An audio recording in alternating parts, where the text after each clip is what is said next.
TikTok, time to rock. Good evening, good morning, good afternoon to everyone who's watching from all around the world. Your friendly neighborhood philosopher, D. Wood, the Dizzle. With me now is the prophet of apostasy himself, Allah's last and greatest messenger, the Apostate Prophet. How you doing? The friendly neighborhood prophet. Thank you. I'm doing very well. How are you, David? Good. Why don't you give us a little update on the little one who's been keeping you busy? Oh yeah, the little one. My wife just gave birth. Now we have a little boy, a little child, a little baby.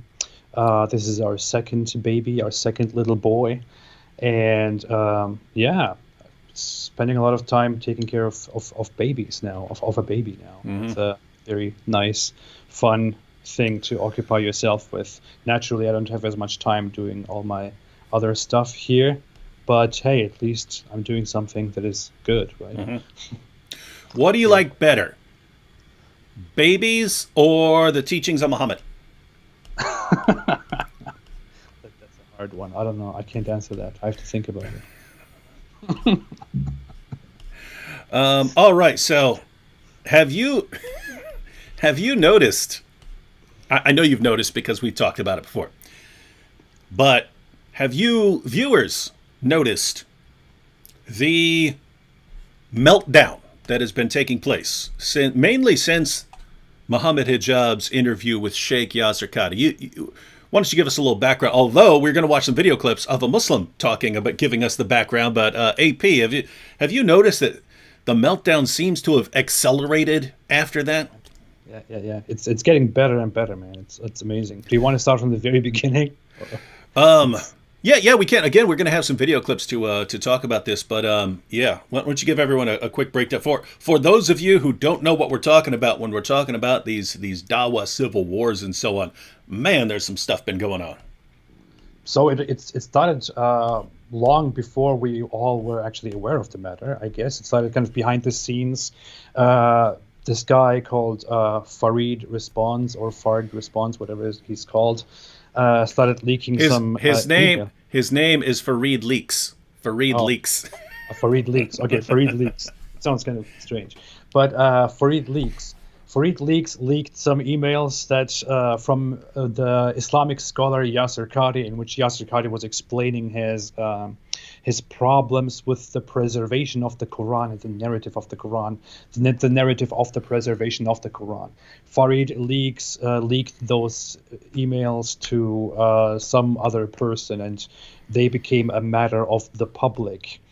I don't know what happened in the meantime there, but this all led to Muhammad Hijab having an interview with Yasir Qadhi, and Muhammad Hijab asking Yasir Qadhi about the preservation of the Quran and the narrative of the preservation of the Quran. And Yasir Qadhi was first like, we shouldn't discuss these in public. This is very sensitive stuff. You know, the average Muslim should not hear these things. They will not be able to handle these things because this just contradicts everything that Muslims are taught from their childhood, that the Quran is one, it is preserved and this and that. And if you bring this complicated matter to the public, then people misunderstand that and people have doubts about their faith. We should not discuss this in public. But Muhammad Hijab kept pressing him, and eventually Yasir Qadhi did start talking about it, and he used these popular words and said that there are holes in the standard narrative of the preservation of the Quran. And that interview became disastrous. It became a huge disaster. According to some Muslim apologists, some colleagues of these people, hundreds or thousands of people have started doubting and leaving Islam because of that single interview. And it became so bad that Yasir Qadhi took that interview down, told Muhammad Hijab to take that interview down. They removed it completely from YouTube, and they are also violently going after everybody, legally going after everybody who publishes excerpts of that video because they want to remove it from the public, because it has damaged Islam brutally.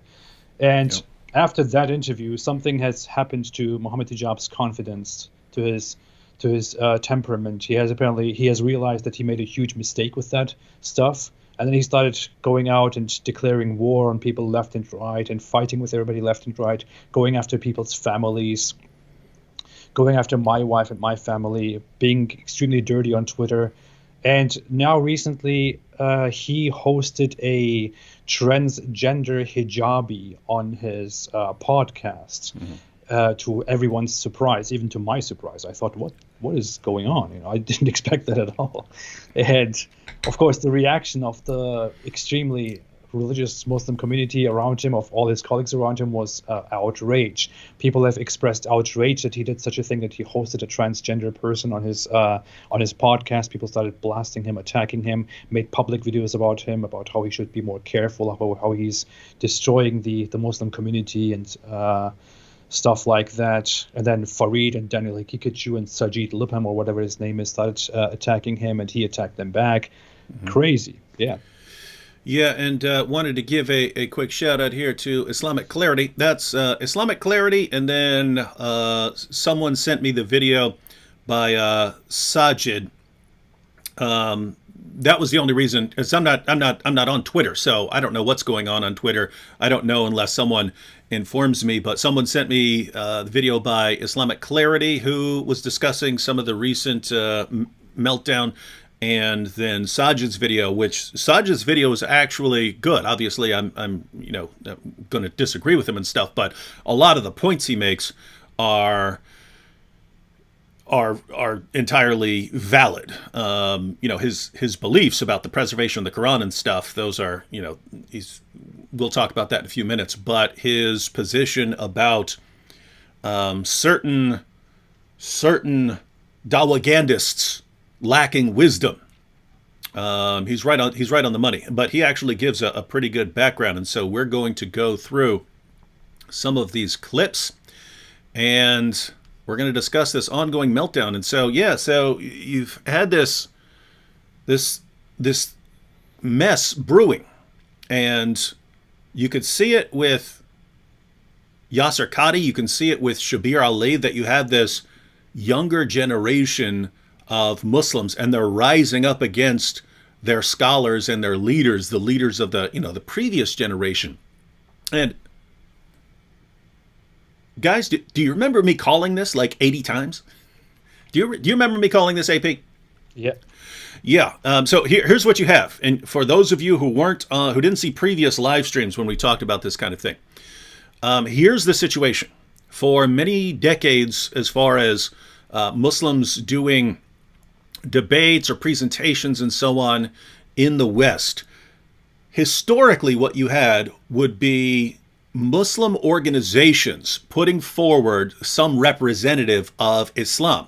And this representative of Islam would be picked based on whatever would be most effective in that area. So if you were talking about the West, that's why people would put forward someone like Shabir Ali.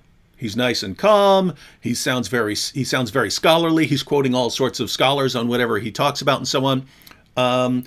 So they would put forward someone like Shabir. So what you had was Muslim organizations carefully choosing who's going to represent Islam in various parts of the world.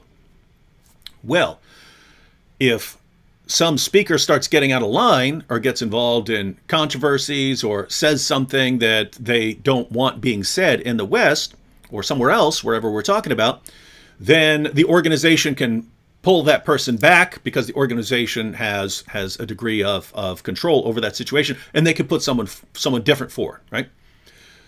So what's happened more recently is a Muslim speaker, Muslim preacher, whoever, debater, can actually take a different route. He can just become popular on the internet. So due to the rise of the internet, someone can grow in popularity without having to go that traditional route of, being an approved speaker by some organization. He can just become popular directly, right, through the internet.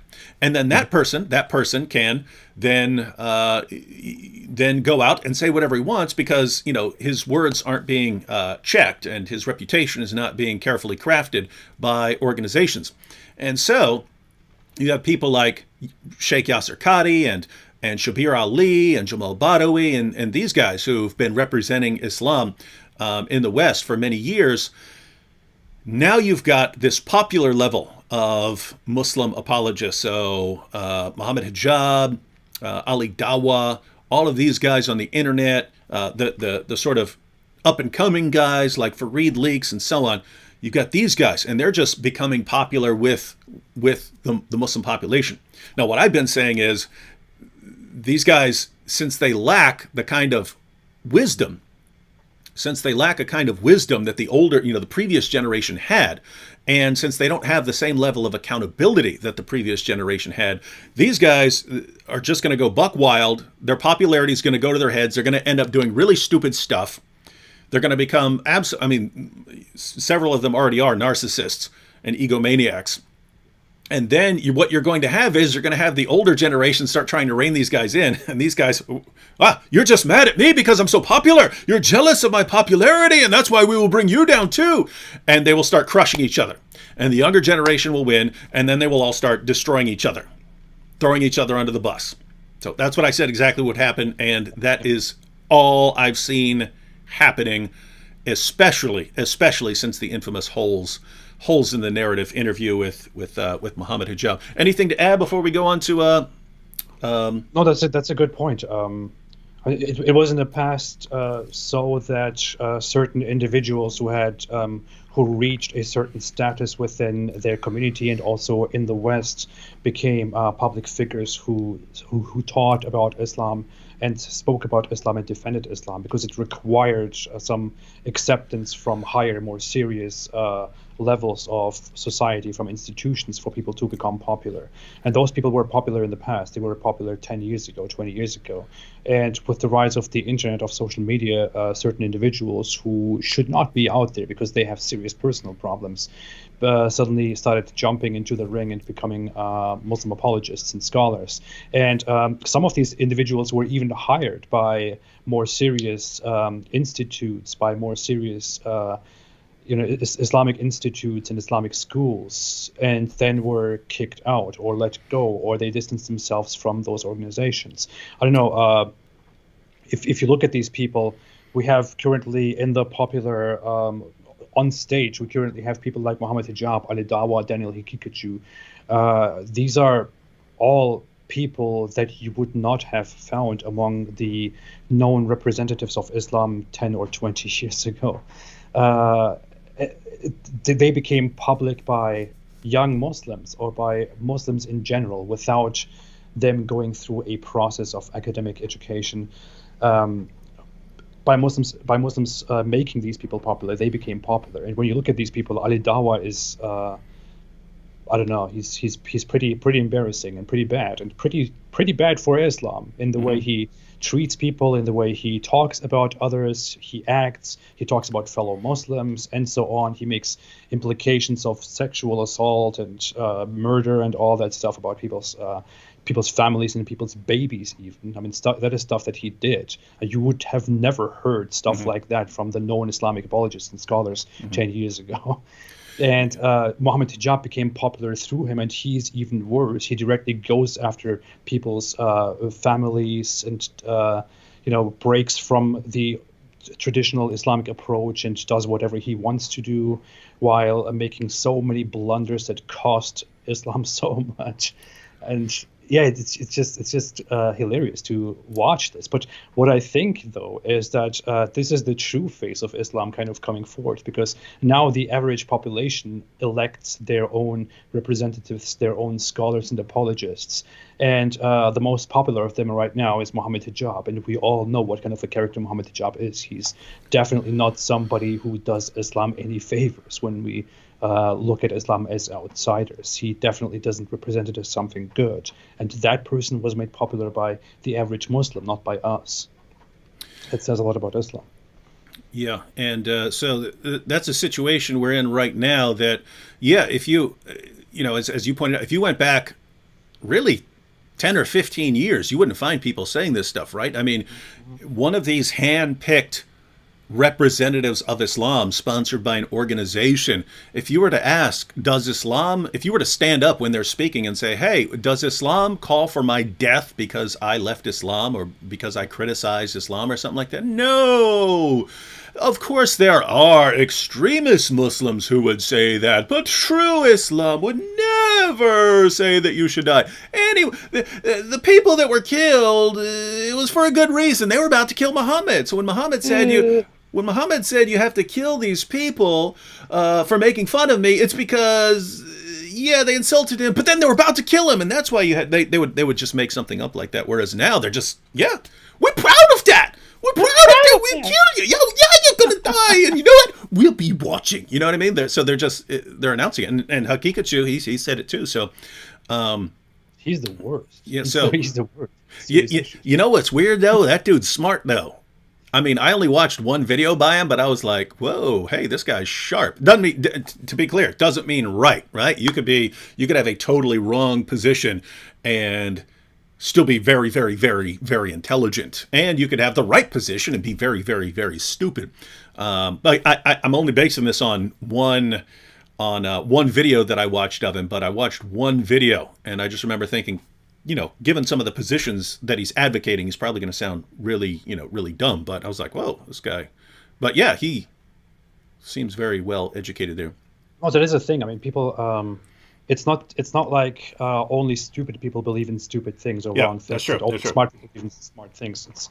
There are many stupid people who believe in very good things, and many very smart people who believe in very dumb things, and that is something that we see here. August Pryor said, David, is Muhammad Hijab a sociopath? No, I don't believe so. He's way too fragile. I've given my assessment of Muhammad Hijab in the past in a discussion with you, AP, and that is I've noticed a pattern, and I noticed it in prison. I noticed there were guys in prison who were big, tough-looking guys and stuff like that. And they would come in and they would be running their mouths and talking trash. Rah, rah, me strong, rah. And eventually someone would jump up, punch them in their mouth, and they would totally punk out. And then they totally become, like this, like, whose side am I going to be on? I want to team up with somebody or something like that. And the best way I could explain it is these are guys who psychologically they're beta males, right? They're not actual real tough aggressive dudes, but because they're very often these big hulking dudes, people always treat them like they're in charge, and so they live these kind of double lives where they start acting like they're these psychologically tough alpha type dudes, but they're not. They're looking for someone to be in charge, and it's basically. I mean, we've seen it with AP, we've seen it with me. Every discussion or debate that hijab goes into, he has to try some dirty way of getting an advantage, right? He'll say, okay, here are all the rules that you have to follow, and then he'll break them all. Or with you, he has to sort of surprise you. Ha, I'm here. I said I would debate you, then I said I wouldn't, but now I'm here. Ha, right? He always says, that's not a strong, confident person, right? That's someone who is deeply insecure about his own abilities and therefore has to try these things. Something that he did there, just a quick note to add, don't forget where you are, but when he came in, what he did was to say this to me: don't be scared, don't be scared, don't be scared. That's what he said to me, Although I, challenged him to have this online debate for a month, he came in and said, don't be scared, don't be scared, don't be scared. And he immediately acted like he was this tough guy and people were scared of him. I was scared of him. Tried to apply try to project this dominant, this fear, and try to show this dominance over something which he clearly fled from for quite a while. So he is pretending, and he's wildly dishonest about his feelings and about his actual strength. Mm-hmm. But go on, sorry. Oh, so I was just pointing out that's my assessment, that, and that's why he has a lot of these issues, and that's why this only ends in disaster. He doesn't have a kind of psychological toughness that you need in order to be putting all your claims out there and be attacked. And you can see as soon as people start blasting him, he starts whining and complaining, right? Yeah, that also is not something a strong, confident person, like, did you not think that was going to happen? What planet are you from, right? As soon as you start whining about, people are coming after me, even my own people are coming after me. If you're pointing it out for some reason, that's fine. If you're pointing out, hey guys, I'm doing this, and look, these guys are saying, but this is why they're wrong. That's one thing. But so that's my assessment on. But that's why this can't last, right? The more popular he becomes, the more people are going to come after him, And the more, fitna you have in the Muslim community, the more of his own people are going to be coming after him. And if he can't handle that, which he can't, eventually he's going to break down in epic fashion. Uh-huh. He posted yesterday or the day before, whenever that was. He posted how hard it is to be a Muslim apologist, to be a Muslim missionary. So hard. Are you kidding me, man? He said no one will employ you, non-Muslims will attack you, Muslims will attack you, this and that. This little whiny attitude. Like, are you kidding me, man? You are Mohammed Hijab. You are constantly telling people that they should stop crying, that you are strong, and this and that, and you want people to be executed and killed and exiled and whatever. And there you are. It is so hard to be a Muslim apologist, to be a Muslim missionary. And the stuff they whine about, oh, people are disagreeing with us, oh, people are doing that. Like, people threaten us with brutal murder all day, every day. And we do point it out, but I mean, it's not hurting me, right? I mean, it's kind of funny, and we've been going through this a lot longer and under far worse circumstances than hijab. I mean, think about that, right? There's a guy who shot to popularity. Yeah. He's got this entire massive base of fans, and anytime anyone disagrees with him, you see how everyone's coming at me. Oh, I don't know what to do. Anyway, so sad. Allah's message here said, debate halal Homer. Guys, I don't know what planet some of you guys live on, but we've been practically begging Muslims to come on here and to have some debates.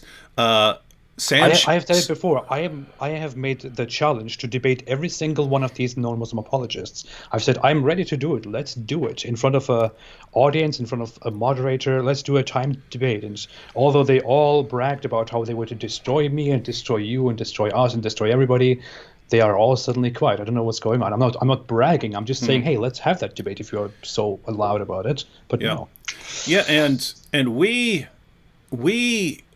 I mean, especially when Sam and I would be doing topics, we would invite all of them on. We would say, all of you can come on here and have this discussion on this topic. That's how confident we are. They won't go near it. So Allah's message here, if you want to see some of this. Oh, also, after Anthony's recent debates with Shabir Ali, I had Anthony on we just went live a little after the debates, but I had Anthony on there and I said, for people who don't think that Shabir did a good job, do you agree to take on any of these other guys who think they could do better? He said yes. So that's Anthony Rogers, just debated whether the Bible teaches the Trinity and whether Islamic monotheism is pure. He agreed, and what's amazing is we'll still have people, well, why are you guys just here talking and not debating? Guys, that's not on our end. That's not on our end. So I would, by the way, love to have a debate, a very normal, proper, respectful debate with Shabir Ali. I think it would be very interesting. I would love to do that. So if this ever reaches him, please, let's do it. And no disrespect, no mockery, nothing, just completely respectful. And let's see. By the way, I wanted to say something about Mohammed Hijab, since people asked about his psychology. Now, I am by no means qualified to make a diagnosis or anything. I'm studying psychology. I'm privately, constantly reading about it. I've been interested in it for quite a long time now. I do believe that he has a personality disorder. I do too. I don't think it's sociopathy. Yeah, I don't think it's antisocial personality. I think he probably. I will not make. I said I'm not making a diagnosis here. I'm in no such position. I'm not making a claim and saying this is true. But as far as I see it so far, it looks like he has a narcissistic personality disorder. To me, that's what it looks like. And on top of that, he also has an addictive personality. He can hardly stay calm. He probably has a lot of personal private problems that he deals with, which he lets out in form of frustration and anger against society, against others. Others then have to endure the frustrations that he himself has in private against the people in his surroundings or himself. But there definitely is a lot of stuff that is going on. Yeah, and he should take care of that before trying to save the world and trying to convert the world. Chief Priest here said Muhammad Hijab's popularity and mistakes is a blessing from God to expose Islam. Now, obviously, AP can't grant that it's a blessing from God, but I know lots of Christians who think the same thing. Like, oh my, how the Lord is delivering all of you into our hands, you speakers and debaters. All these stunts that you guys have been pulling, and then you guys are the ones who have a meltdown over everything. But yeah, we have a comment here, and I went ahead and looked through some of Hijab's tweets here. And let's see, up here at the top. It's so hard to be a public Dawah personality. Hijab said, if you want to be a public Dawah personality, this is what you should expect. 1. Become unemployable. 2. Become a target for non-Muslims. 3. Become a target for many Muslims who don't agree with you. 4. Strain your family life. 5. Be in physical threat. So hard, man. Makes me feel bad for him. But that comment about being unemployable, that's the reason I went ahead and looked it up, because Tiara said, if any UK employer checked up on Muhammad Hijab's social media, that's why Muhammad Hijab would find himself virtually unemployable. Has he been told to find a new job by the Dawah High Hijins? Yeah, so that is the situation. If you have someone who just can't control his behavior and does really, really dumb things, then yeah, that's why these guys are going to have some trouble keeping him in check. But Hijab, we know you're watching, Hijab. You can't not watch. You're a narcissist, right? Let me go ahead and break this down for you, Hijab. Don't listen to them. Muhammad Hijab, don't be sad. So can you read this? Do I have to Yeah. put it the other way around here? No, you're good. No, we saw it. What did you do? Okay, Yeah. okay, No, whatever. we're good. Yeah, this is just my little piece of solidarity. Just don't be sad, Muhammad Hijab. You're not alone. Yeah, I want to tell you, Muhammad Hijab, you've become massively popular in a very, very short amount of time. You do not need to listen to anyone. You do you, man. You do you, because there are obviously a lot of people out there who want to see what you're doing. So don't listen to them, dude. Don't listen to them. Right? You don't need to worry about employment. You don't need to worry about working for an organization. If you get enough people cheering you on, they'll support you to go out and attack everyone. So don't listen to them, man. You do you. Same with you, Ali Dawah. You guys just keep rocking it. I'll be your cheerleader. All right. Now, before we get into these video clips, since we were talking about Shabir Ali earlier and Anthony Rogers, I just wanted to point this out because we're going to be focusing on this most recent meltdown here, because that's what the video clips we wanted to go through are about. You'll see this is from a Muslim. But I want to point out that this is happening all over the place.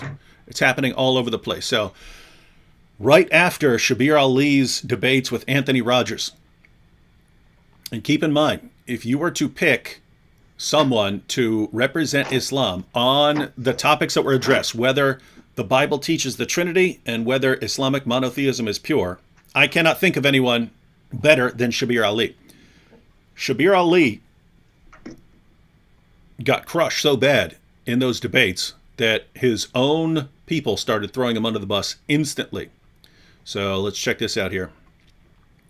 This is from Ijaz Ahmed, who said, help a brother out. Which debates of Ali's within the last 5 years would you say he's won? I don't recall any that he has won, to be honest. Now, why is this relevant? Well, I believe that Ijaz used to work for Shabir, and I'm guessing was his student. I've heard both of those things. I don't follow them enough to really know what the relationship there was, but I believe that Ijaz used to work for Shabir's organization, because I think Shabir, after Ijaz got called out for doxing people, threatening people. Because of that Shabir put out a thing saying that Ijaz doesn't work here anymore. So it looks like Ijaz was one of Shabir's students and actually worked for him, no longer does. And then as soon as Shabir has some poor debate performances, this guy just openly on social media, Shabir, I can't think of a single debate that Shabir has won in the past 5 years. So that is brutal. But that is, ladies and gentlemen, that's the exact same pattern we've been talking about. One, you see the same pattern with Hijaz as far as this meltdown, right? That just like Ali Dawah, just like Muhammad Hijab, these guys all started losing their minds around the same time and blasting away at people and freaking out and doing really dumb things. But in addition to that, now they're attacking the older generation, the previous generation. And unless something changes right now, they're going to keep blasting away at the older generation until the older generation is just gone. And then this younger generation is all going to destroy each other because they have a disagreement about something. And I'm going to go ahead and say this. So basically the scenario here, you've already mentioned it. Hijab had a live stream with a transgendered person. And he's doing dawah. Hijab is trying to do dawah and trying to show people how to have a conversation with a transgender person. The others are saying, no, you never give a person like this a platform, right? If you want to do dawah, if you want to do dawah behind the scenes, that's fine, but you don't give this person a platform. And then, all the young Muslims are watching this. And so guess what? Both sides can make their case here, right? Hijab can say, hey, this is an issue. I'm going to talk about it publicly so people know that this is how you handle the situation. Other people, hey, you don't give that person a platform. They both have a case.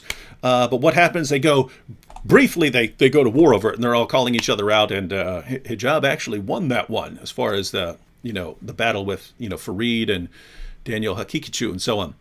But it's happening everywhere, ladies and gentlemen. The young generation is rising up. The popular level Muslims who became popular through social media and the internet, they're rising up against the Muslims from back in the day who went around and got their reputation by going out and speaking and debating. And these are exactly the kind of guys who will turn on each other, because even if there's room for disagreement. So I'm pointing that out because there's room for disagreement there. Someone could say, Hijab, I wouldn't have done that, but I see why you did that. That's the point you can make. Instead, they'll just start publicly blasting each other. And I don't know about you, AP, but I don't think that's the last time that's going to happen. It's going to happen over and over again. It's going to happen just because we're dealing with Islam.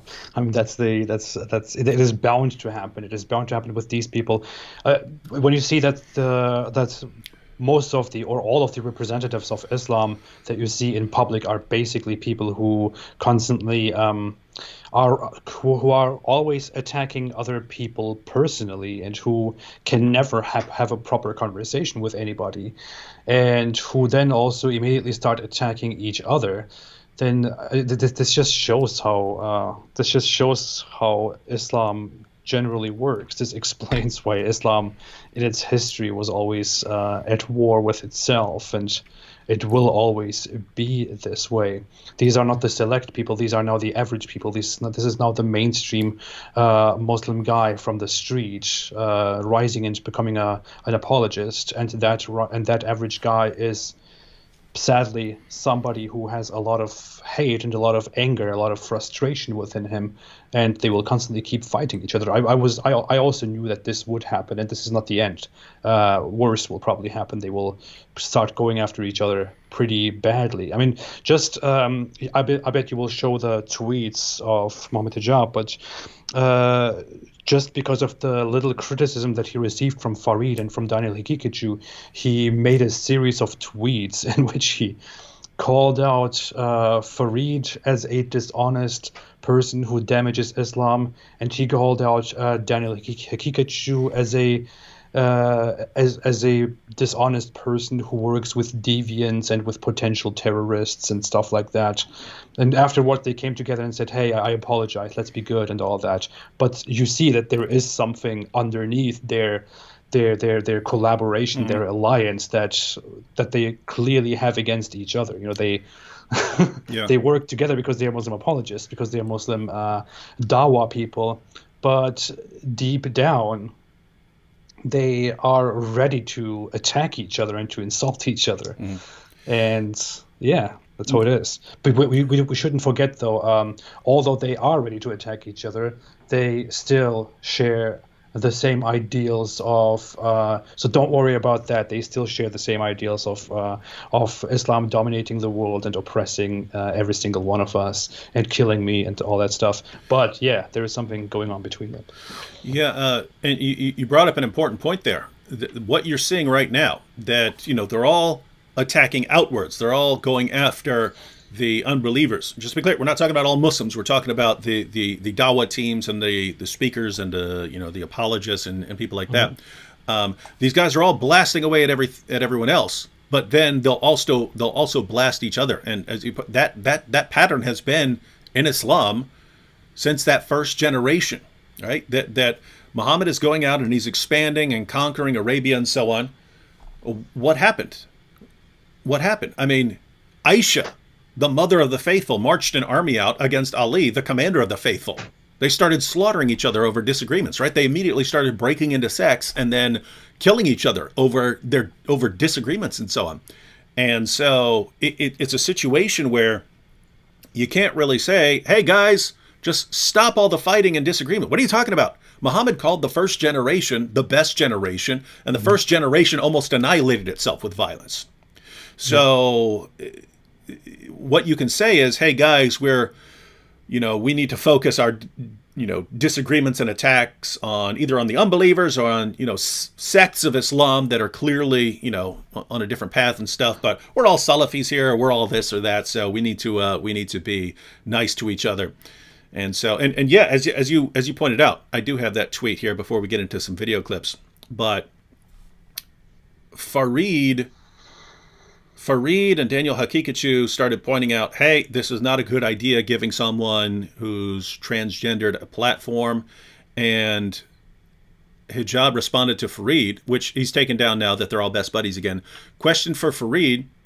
Who was the person who leaked the emails of the private group to Abdul Rahman Hassan? Was this halal or haram? And are you willing to make a video denouncing the person who did this? And of course, Muhammad Hijab knows Fareed is the one who did this. So he's saying, will you denounce the person who leaked the emails when Fareed's the one who leaked the emails? That's why everyone calls him Fareed Leaks, right? But I mean, think about this, because this is why Fareed, it seems like this is why Daniel and Fareed backed down, right? Hijab, they blasted Hijab as if he's going to back down. And instead it's, wait a minute, I can blast you guys for all the stupid stuff you've done here. And then they're like, oh, okay, well, this is just going to destroy all of us together because we've all done really, really stupid stuff. We're all about to start blasting each other. And man, okay, let's be buddies again. Let's be buddies again. So rough situation, man. But I mean, think about this. It's Fareed, you leaked Qadi's emails to people. And that, of course, led to the infamous holes in the narrative interview, which is what has destroyed the confidence of countless Muslims in the Quran. You really want to start blasting people for doing stupid stuff because you're the stupidest of all here, aren't you? Right? And Fareed, okay. I'm sorry. Wow. All right. These people really think they can give Muhammad Hijab nice advice and just tell him, hey, improve yourself, be better. They think they can really do this. You can't do that stuff with Muhammad Hijab. Oh, me strong. Oh. He will not back down. You don't tell me. If this guy told them, hey, you guys, you're right, I'm so sorry, they wouldn't have apologized for being public. They would have said, well, thank you for accepting your faults. We can all be better. And they would have, they would have taken it as a victory, as for granted that they can now tell Muhammad Hijab how to act and how to correct himself. But that's not what Muhammad Hijab is. He can never back down. He needs to always counter, be strong, show that he is he has the upper hand, and he can destroy you, he can blast you. And even if it went forever, he would counter them until he explodes. He won't back down. You can't do that stuff with that guy. He's too arrogant, too stubborn, too dishonest. Look at this, and this is crazy because it's still going. How many times do we have to answer this? Look at this. Darkness to Noor here says Ijaz is live right now. Go debate him. He is inviting Christians, guys. I don't even know what I'll say it 1,000 times. Sam Shamoun spent months challenging people on 3 topics. They seem like topics that every Muslim would want to take up.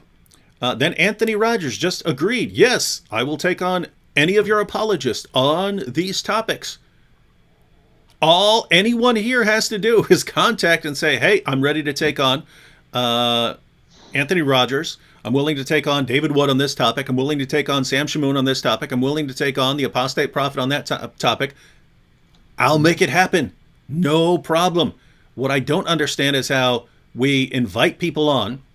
We say, hey, guys, we'll even do an entire week on this series. Everyone can come on. Everyone can come on and join us. Nothing but crickets chirping. And then as soon as we start going live on other topics, then it's, what? Why are you running? Oh, why aren't you facing them? My goodness, dudes. This is pathetic. All right. Let's go ahead and check out some video clips. Okay. All right. So this is from Sajid, who seems like he seems to have more wisdom than some other people that we're discussing here. All right, ready? Extremely hateful individual, though. I have no idea what's wrong with him. But yeah, at least, yeah. Okay, Hey, that's something you and Hijab agree on, because that's what Hijab said, something like that. All right, here we go. Yeah. You know, the first thing that really just, to me, crossed a line was his first interview with Yasser Qadhi. I mean, if you're familiar with my channel and some of my older videos, I've been very critical of Yasser Qadhi. I personally think that he has said things, he's made certain stances so clear that his foundational understanding and perspective of Islam is incorrect. That whenever somebody of knowledge, somebody who's a student of knowledge or somebody who's involved in Dawah, for them to give him a platform, for them to try to cover for him or try to excuse some of the completely blatant statements of misguidance that he has spewed, I find that to be extremely problematic, to say the least. All right, now so he sort of sets up the topic right there and points out that his first problem was with Hijab giving someone a platform, giving Yasser Qadhi a platform. And so that's actually a nice lead-in, because that's going to be his ongoing problem with Hijab, is that Hijab keeps giving people platforms that he doesn't think, he doesn't think these people should be getting platforms from popular Muslims. But you kind of see here the same thing, that you have this younger generation rising up against the older generation. And wow, this is just going to be a kind of ongoing problem here, that the younger generation's going up against the older generation to get them out of the way, and no idea where this is going to end. I do want to say, though, now, AP, you say Hijab doesn't like Sajid here.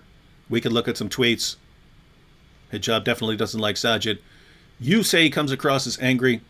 I don't know him. I have no ill will towards Sajid here, and I really have no dislike for him, because I kind of like people until they do something slimy, right? And then that's when I stop liking them, or I want to go after them and something like that. But yeah, I'm not familiar with Sajid. This clip, he sounds pretty reasonable. If he is actually a really angry dude or something like that, that's a different story. What do you guys think? Do you guys in the chat, you guys follow Sajid? Because he seemed pretty reasonable in this clip. I have to say, I think I encountered some of his stuff before, and I think he even had this advice to Fareed, because Fareed does a lot of responses to critics of Islam, to you and me and to people like that, and he was basically giving advice to Fareed that Fareed should stop talking about critics of Islam and stop talking about ex-Muslims, because this could cause doubts in the community and could make critics of Islam popular and stuff like that, and he should stop doing that. He's really very. Did you just touch your mic or something like that? Because you just got your volume just went down in the middle of what you were saying there. No, I didn't do anything. Okay. No, all right. We'll see if we can figure it out. All right. Well, yeah. So we did have people saying that he's an extremist. I don't, I could still be okay with someone, obviously not with the person's views, but I can still, not want to be blasting away at the person who is an extremist, as long as he's not slimy, right? As long as he's not pulling dirty stunts. That's why, like Hakikachu, right? I understand what his views are, and his views are bad, and I want to respond to his views, but I don't think of him the same way that I think of someone who, like Ali Dawah or Muhammad Hijab, people who actively go out trying to do really, really slimy stuff. But we'll see what happens. All right, let's check out some more. I just can't take Sajid seriously when he looks like that. It's kind of... Why? What's wrong with you, man? Just kidding. I'm just kidding. All right, let's. He's gonna. So Sajid's got some problems with Yasser Qadi here. Let's continue. But after Yasser Qadi clearly showed he has been poisoned by the Orientalists, that he's reached a new Einsteinian level of knowledge. He had that Ya'juj wa Ma'juj lecture, which was just a complete disaster of a lecture. And then Muhammad Hijab had him on and praised him and gave him a platform and tried to be sympathetic towards these things and excusing these things that Yasser Qadi's propagating. So to me, that was clearly like, oh, no, subhanAllah, what is going on here? So again, Hijab gave Yasser Qadi a platform when you shouldn't be giving Yasser Qadi a platform, because his views are not correct. And I'm assuming Sajid here would say that, it's different if you were debating or refuting him, but Muhammad Hijab is more along the lines of interviewing and, showing respect towards Qadi or something like that. See, that's what I don't get, APs, right? Like you're an atheist, I'm a Christian. It would never occur to the vast majority of our viewers say, I can't believe you're giving a platform to this atheist, or your guy's saying, I can't believe that you're having this Christian on and you're not exposing him, or something like that. We do have people like that, but they're not, they're the exceptions. Whereas with the Dawah crew, it's, hey, this person either needs to be solid according to our standards on everything, or you need to be crushing that person. It's got to be one or the other. Yeah. Also, it doesn't matter whether I believe in God or not. What matters is whether God believes in me. And so what's wrong with you? I'm sorry for always being such a clown on your show. I know this is a serious environment. This is a serious show. I'm sorry for doing that. But yeah. No, that's what I meant. That guy has this thing. That guy has this approach that he is extremely strict in the way he wants his Islamist colleagues, his Islamist friends to be very strict on whom they host and whom they don't host, and what they talk about and don't talk about. So he has this extremely reactionary perspective, and would rather want many topics and many things to stay completely out of the public eye. He would want things to be. He would want to deny many things and want his Islamist colleagues to talk very selectively about issues. And he does that with problems and doubts about Islam. He doesn't want to clear doubts about Islam. He doesn't want to talk about critics of Islam, doesn't want to talk about ex-Muslims, doesn't want Muhammad Hijab to host a person like the trans hijabi, and so on. He doesn't want to engage with Yasser Qadi. But the thing is, I know you say he seems to have a reasonable approach, although he's apparently a radical with radical ideas. It's just I can't really approach these people the same way. Although to be very honest, when I look at Muslim apologists and how they interact online, I would much rather follow watch or read what Daniel Hikikachu or Sajid write, and I would much rather listen to what they speak and say than listening to Mohammed Hijab, for example, because I know that Mohammed Hijab is full of crap. He's not honest. He's deceptive. There is a strategy in everything that this guy does. He's just trying to be completely deceptive. He's trying to be a snake. Whereas these two guys, Daniel Hikikachu and Sajid, for example, are brutally honest, which is why I like listening to what these guys are saying. The thing is that the things that they are saying are terrible, and if you tried to interact with Daniel Hikikachu or with Sajid, you would quickly regret it.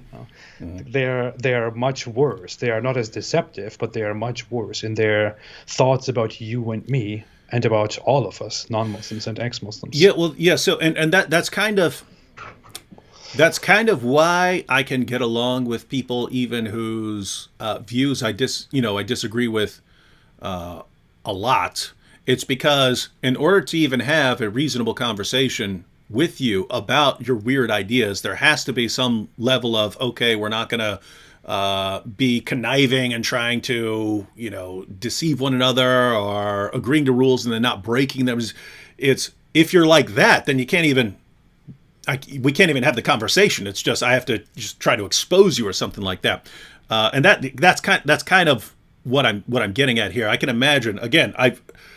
With both Daniel Hikikachu and Sajid here, I've only seen, as far as I can recall, I've only seen one video by either of them, so that's not a ton to go on. I'm just saying, based on the very limited perspective, these seem like guys that I could sit down and have a conversation with and disagree on. Whereas there are other people that I can't even trust. You might be able to sit down and have a conversation, but you're gonna have to take some precautions because you just don't trust these guys at all. So that's kind of the issue. All right, we have earlier. Dimitri Forrest said, "David, what about Menge?" I think that's when we were talking about people who want to debate. Yeah, I'd be a little nervous about Menge, not because of his debate skills. I don't think he has any, but you don't want to start putting dudes like that on your channel, right? And then, he gets busted for child pornography again, and then, hey, he's on David's channel, all right? So that can be a problem. Oh, here you have it. You don't want people to say David Wood had a guy who is into child pornography on his channel live. That's that'd be rough. Here we have Islam or Jahannam. May Allah curse you and Apus. Thank you. I appreciate it. Yeah. And may the risen. It is, by the way, it is Mufti Apus. Please. Yeah. Get it right. That. Mufti Apus. And Islam or Jahannam, may the risen Lord Jesus bless you and lead you out of this false, silly religion you've been following. All right, we're ready to go on to some more because there actually are some awesome clips of Sajid here. Let's go. Yeah. Here we go. And then fast forward, after Yasser Qadi then goes on to teach these Aqidah courses, after having praised, the Orientalist universities and the Western thinking and shown how he's been so harmed by it, then he's teaching these classes with Orientalist texts on advanced Aqidah with no prerequisites, teaching books from Kufar. Like, it's amazing. Then Muhammad Hijab has him on again. And this has to be probably the most damaging podcast, I think, to date in regards to the Durat and the destruction it caused. Did you catch that? Let me go back there. Probably the most damaging podcast, I think, to date in regards to the Durat and the destruction it caused. Oh, hang on.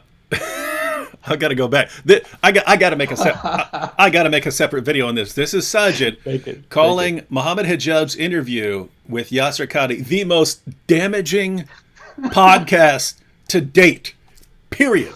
Right? Let me get that part again. Then Muhammad Hijab has him on again, and this has to be probably the most damaging podcast, I think, to date in regards to the Durat and the destruction it caused.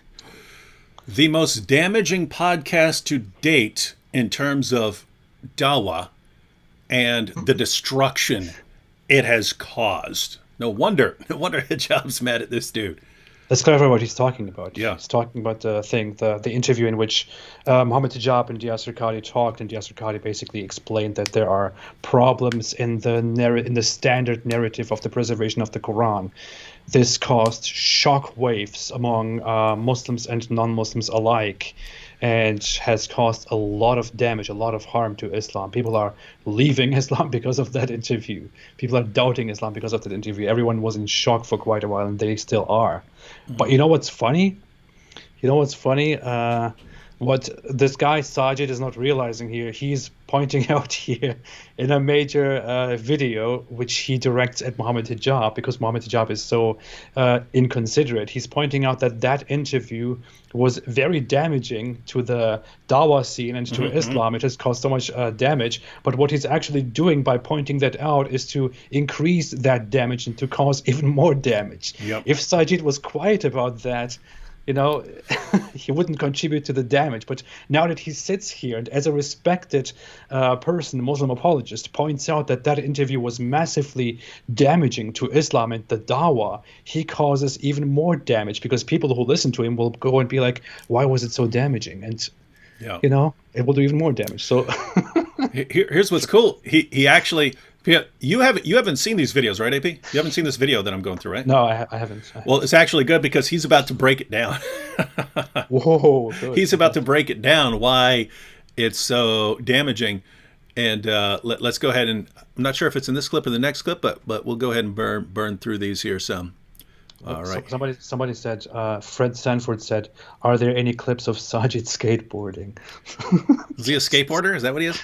I don't know. People are pointing out that he looks like a skater. Oh, okay. Yeah. Yeah. All right, here we go.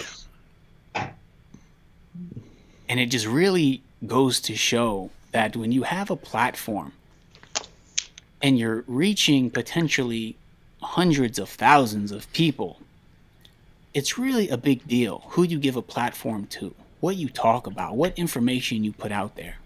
Because Yasser Qadhi came on this time, and subhanAllah, if people couldn't tell from his clear language about his usul being messed up, we've just seen him progress and just expose himself. But then he goes on to Mohammed Hijab's platform and starts giving the preservation of the Quran question. Like, I'm speechless. Yeah, and for those of you who haven't seen that, Qadhi was extremely careful. He was extremely careful. He didn't want to talk about it. Mohammed Hijab made him, and that's why we love you, Mohammed Hijab. We love you for pushing him into that. And we love you, Fareed, for leaking those emails, which led to that. We love all you young Dawagandists for what you're doing for us. But Yasser Qadhi was extremely careful without basically denying facts that would immediately expose him as a liar, right? So he was saying, yes, all of the different qira'at, they all go back to Allah. And what he's saying is, we've got some problems as far as understanding how we ended up in this situation where we have these different versions of the Quran in terms of how does this connect to the ahruf? And his point was, hey, so we have these, 7 ahruf, and now we have all these different qira'at, and what's the connection? And his point was, in the Muslim community, we will give some explanation, and then we'll all accept it. We won't really challenge it because we're kind of looking for something to solve the problem. But Western academics do not have that red line. And so as soon as you point out something, they'll point out a problem with it. And Yasser Qadhi said, and they're right because they're quoting your sources to you. And so Qadhi still believes that all of these different versions of the Quran somehow go back to the original authentic revelations of that Muhammad received.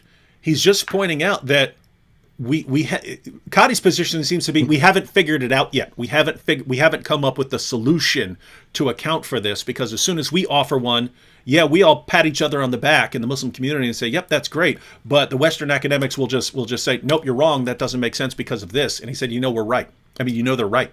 So notice it wasn't, "Oh, the Quran's been corrupted" or anything like this. The point is, for people like Sajid, that was still too far, right? These guys seem to want one Quran perfectly preserved right down to the letter, no difference anywhere in the entire manuscript history of the Quran. If you say anything other than that, you've been corrupted by the Orientalists, right?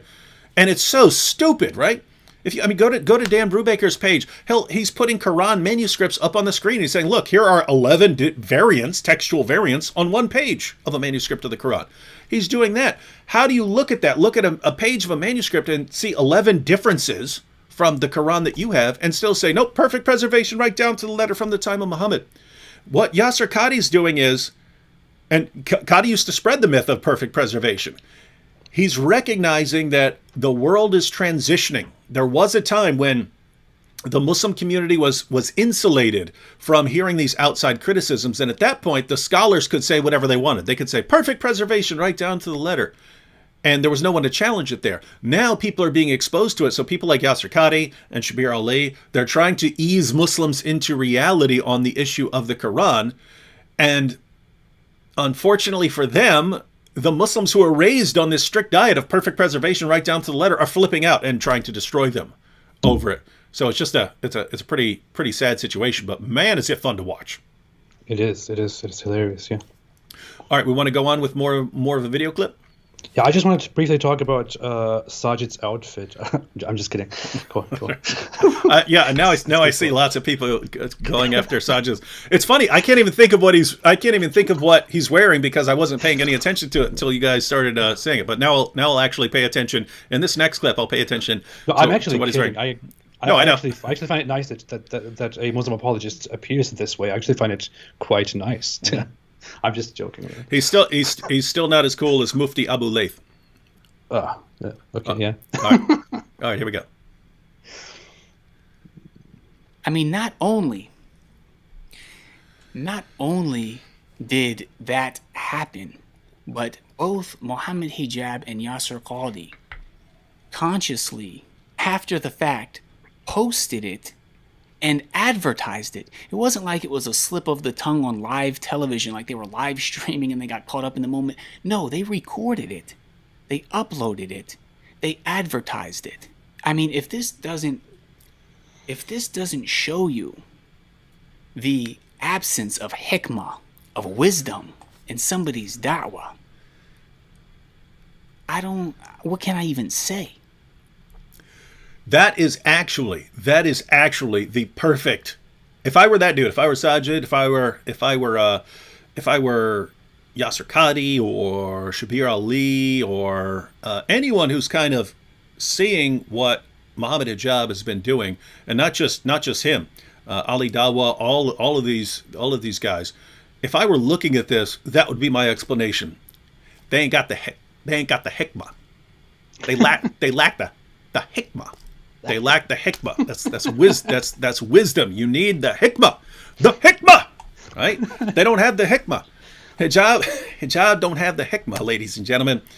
But that is, yeah. I find it funny that Mohammed Hijab was very offended. He tweeted about it. He was so offended by it. He took a screenshot of Sajid and of his face that he looks so angry, like when he's talking about Mohammed Hijab and Yasser Qadi, and he was basically offended by how angry and how disgusted Sajid looks while he's talking about this issue, and that's why he went hardcore against Sajid and started blasting him brutally. But this is the weird thing. I still don't know sometimes how to think, what to think about Mohammed Hijab in general. He seems like he's not the person who could just stick to the rules and just go with the classical approach and the standard narrative. He's not that guy. He can't do that. Mm-hmm. This guy, Sajid, he wants to preserve Islam. He wants people to stop talking about questions. He wants people to stop exposing problematic things. He doesn't want to talk about problematic issues, questions, and answers. He just wants everyone to be quiet and to do what they need to do. But Mohammed Hijab is not like that. Mohammed Hijab wants to further bring difficult questions into the discussion and go after the answers. He wants to find answers. He's not like that. This is where these people are wildly different. Mohammed Hijab tries unorthodox explanations and unorthodox approaches to Islamic rulings and beliefs, and this guy is the opposite. This guy is a hardline fundamentalist who will not stray from the path, you know. And this is where these guys are falling apart. You can't put these guys into the same field and expect them to completely cooperate with each other and agree with each other. They will fight. They will eventually fight. They will eventually start attacking each other. And you know what? It is good. This is what's expected to happen. This is how things are going to change, and I hope they change further. Yeah, and that's actually an important point. You have the people who, hey, we have our narrative. Don't rock the boat on the narrative, right? Don't shake me out of that. Don't bother me. And we're about to see this in the clip. We're about to see this. We're about to see him go into a little more detail about why he has such a problem with that interview. But hey, I'm really comfortable believing these things about my book, and you're shaking me out of this. And with someone like Yasser Qadhi knows it's a bunch of nonsense about the perfect preservation of the Quran, right? He knows that is complete nonsense. His question is, how do I break this to people as gently as possible, because it's going to be exposed one way or another, right? People have the technology to expose that lie. Whereas someone like Hijab,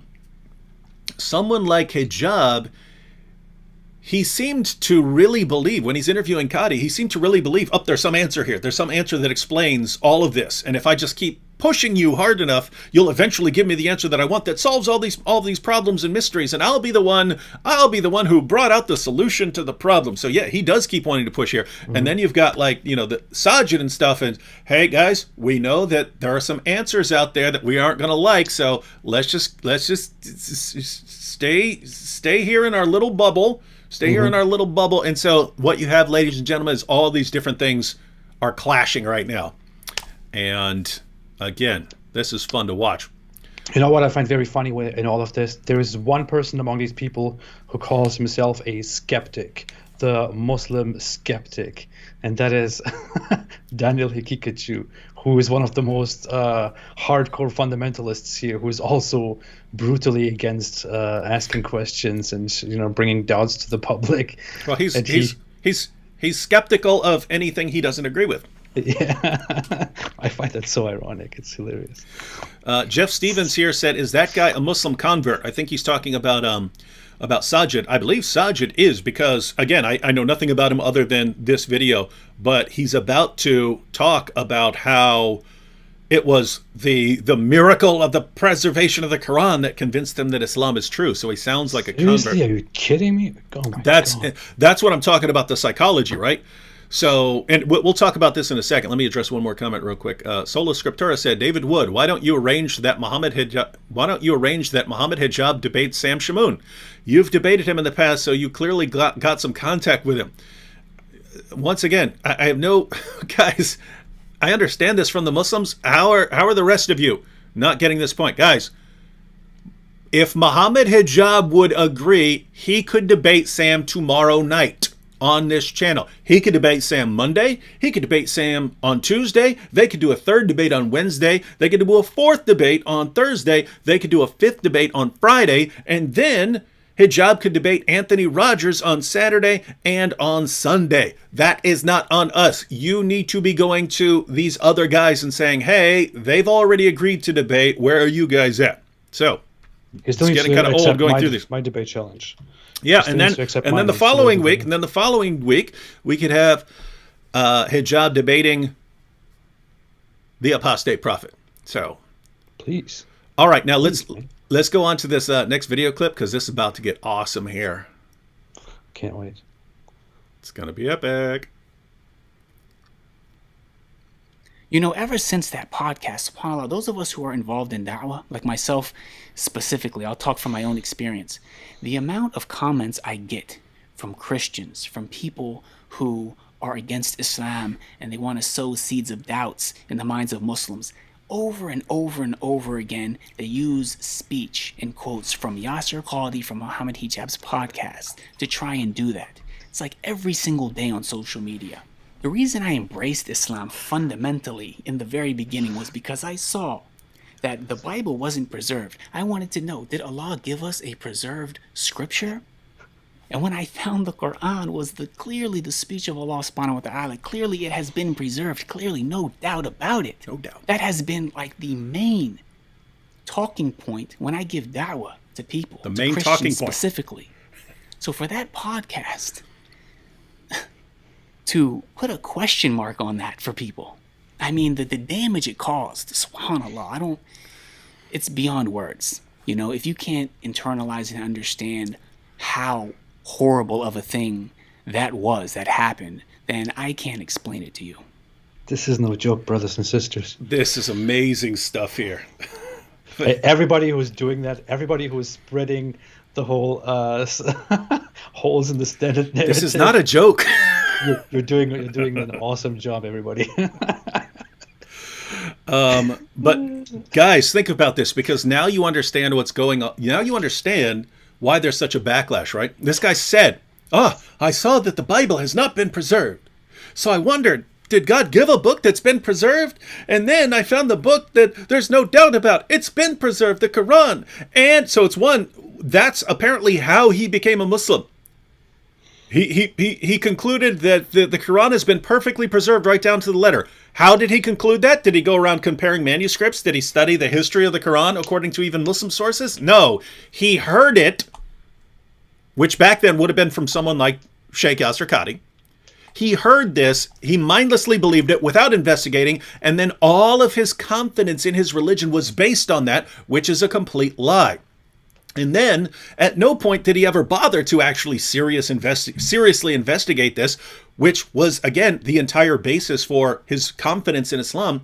He then went out and used this in his dawah to Christians. You Christians, your book has textual variants. In the Quran, there are no textual variants. Not one, anywhere. Perfect preservation right down to the letter. It's a miracle. Alhamdulillah. Right? The truth is so hard. Yeah. And then, so basically someone like Yasser Qadhi comes out, and it's, let's face it, what Yasser Qadhi's interview is, guys, we're living in a difficult time of technology where if I tell you the truth about the Quran right now, I will get blasted by all of you for destroying your faith. But if I go ahead and continue the lie like I used to do in the past, I'm going to get laughed out of academia, because if I say something as insane and stupid as perfect preservation right down to the letter, I will never be able to show my face at another academic conference again, because they will all know that I'm a liar, and I will have the reputation of a horribly, horribly dishonest person. That's what he put out there, right? And so it's just, oh yes, keep your confidence. We're working on a solution, but there's some holes in the narrative. And then he can't take it, right? This would destroy my faith. This would destroy my faith. And what's the solution? We have to marginalize people like Yasser Qadhi, represent him as some sort of heretic or something like that, someone you should never listen to. And that's what you're left with. And notice he's complaining, and now when I do my dawah, I can't even do my dawah anymore. I go to the Christians and I say, Christians, did you know that your book's been changed, but there's only one Quran anywhere? No difference anywhere in any manuscript? And they go, yeah, what about Yasser Qadhi over there? No, I can't take it. Why the Yasser Qadhi? Right, guys, look, I'm just going to, fantastic. For those of you who are unfamiliar with the issue, I'm going to give you both sides real quick, right? Has the Bible been corrupted? That depends on what you mean by corruption, right? If you mean textual variants, yes, there are tons of textual variants in the manuscript tradition of the Bible. Guess what? It's always this. Anytime you have human beings copying large books by hand, you're going to get textual variants. The vast majority of things that can't even be translated, right? They're like spelling differences and things like that, where the word John, for instance, in Greek can be spelled with one N or two N's. Well, guess what? You'll find a bunch of manuscripts that spell John with one N, and you'll find a bunch of manuscripts that spell John with two N's. Those are textual variants. Those count as differences, right? You have a couple of instances where it's actually a significant passage. That's the longer ending of the Gospel of Mark and the woman caught in adultery. Other than that, they're small things. Some of them do affect translation, but what you never ever have is something that would undermine a Christian doctrine, right? So what you have is exactly what you would expect if you have a book being copied thousands of times by human beings. You end up, the more manuscripts you have, the more textual variants you have, right? So that's the situation. You have that. That's one thing you could point out. And you could also point out that during the time of canonization, when they're establishing what are the books of the New Testament, there were some disagreements about some of the smaller books like 2nd and 3rd John and so on, right? And that's because those weren't circulated in the same way that like the Gospel of Matthew and Gospel of Mark and those circulated widely.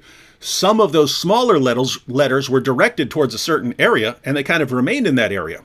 And so once you're getting to the point in history where, hey, we're gonna talk about what are the books of the New Testament, some people in other areas are like, wait a minute, we don't use that book. And so you had those kinds of disagreements. So those are the things you can say honestly. You have lots of textual variants, differences in the manuscripts. You had some dispute about some of the smaller books of the New Testament. And at the end of the day, none of the differences would undermine any important Christian doctrine. Right? So that's what you can say and not be either completely ignorant or a liar. Right? That's what you can say. Guess what?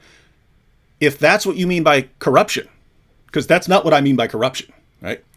If that is what you mean by corruption, you say that's what corruption is, guess what? The Quran's been corrupted.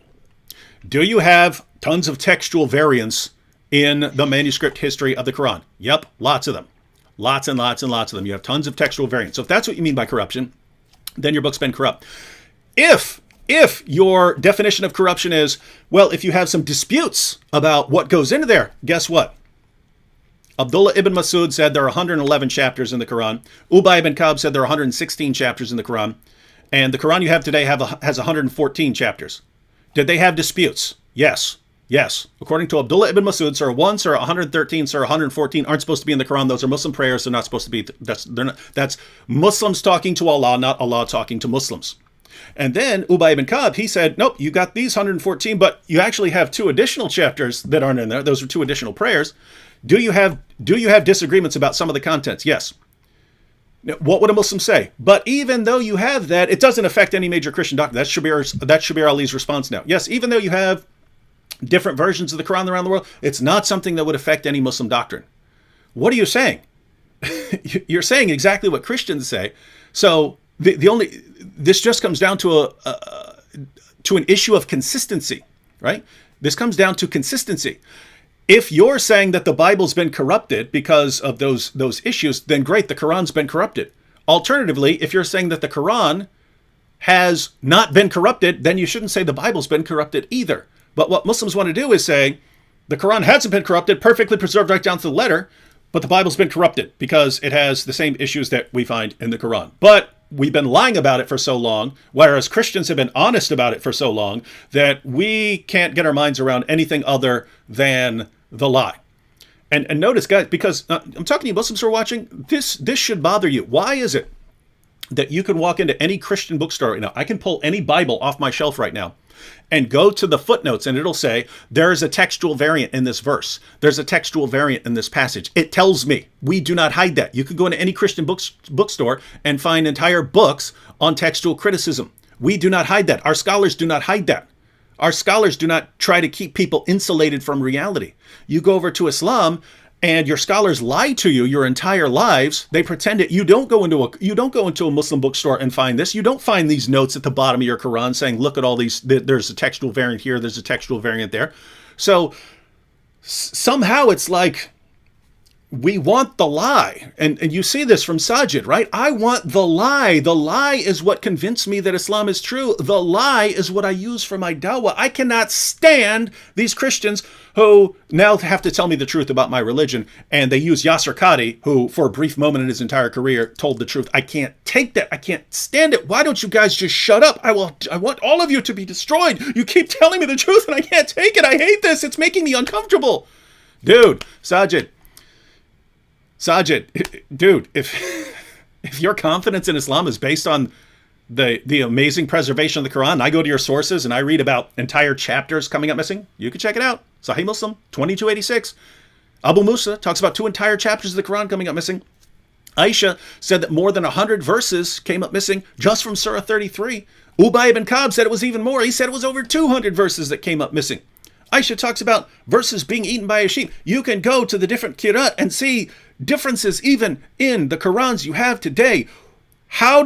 What possible basis could you have for believing the Quran's been perfectly preserved? The only way you could even defend a stupid, idiotic claim like that would be to have the original and to have all the manuscripts and to show all of the manuscripts ever line up perfectly with that original. That's the only way you could maintain perfect preservation. But you can't do that because that's not true. I mean, even you would have to know that's not true, right? So what do you mean by perfect preservation? What in the world do you mean?